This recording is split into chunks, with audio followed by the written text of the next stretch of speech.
দীর্ঘ কয়েক বছর পর এই সমাবেশ করে খেলাফত মজলিস। মোহাম্মদপুরে টাউন হলে সমাবেশে দলটির নেতারা বলেন, শেখ হাসিনার সরকার 15 বছরে যে জুলুম নির্যাতন করেছে তার জবাব পেয়েছে। তারা বলেন, প্রতিশোধ নয়, জনতার আদালতে বিচার হবে সব অপকর্মের।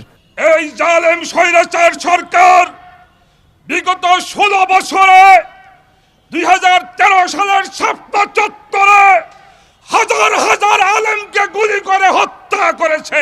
আওয়ামী লীগের প্রত্যেকটি সদস্য সন্ত্রাসী ছিল, চাঁদাবাজ ছিল, যার কারণে আমরা ঘৃণা করেছি।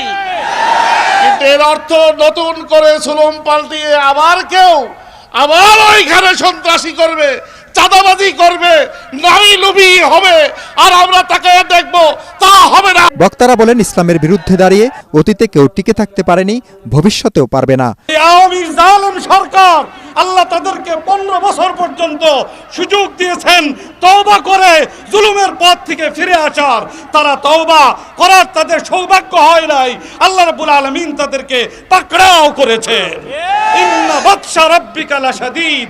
আল্লাহ রাব্বুল আলামিন যখন ধরেন, আল্লাহর সেই পাকড়াও থেকে ছোটার শক্তি দুনিয়ার কোনো কারো নেই। সমাবেশে প্রধান অতিথি খেলাফত মজলিসের মহাসচিব মাওলানা মামুনুল হক বলেন, সব ধর্ম ও বিশ্বাসের মানুষের নিরাপত্তা রাষ্ট্রকে নিশ্চিত করতে হবে। ধর্মীয় সংখ্যালঘু যারা রয়েছেন, হিন্দু, বৌদ্ধ, খ্রিস্টান, কাদিয়ানি, সব সংখ্যালঘুদের তাদের জানের নিরাপত্তা, সম্পদের নিরাপত্তা, ব্যবসা বাণিজ্য প্রতিষ্ঠানের নিরাপত্তা, এমনকি তাদের ধর্মীয় উপাসনালয়ের নিরাপত্তা নিশ্চিত করা আমাদের দায়িত্ব। চলমান বৈষম্য বিরোধী এই আন্দোলনকে, এই সংগ্রামকে যদি কেউ নাস্তিক্যবাদ প্রতিষ্ঠার হাতিয়ার হিসেবে ব্যবহার করতে চায়, সে হাত আমরা ভেঙে গুড়িয়ে দেব।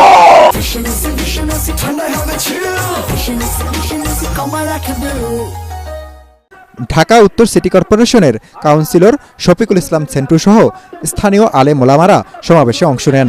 সমাবেশ শেষে বের করা হয় মিছিল। মিজান শাহজাহান, এটিএন বাংলা, ঢাকা।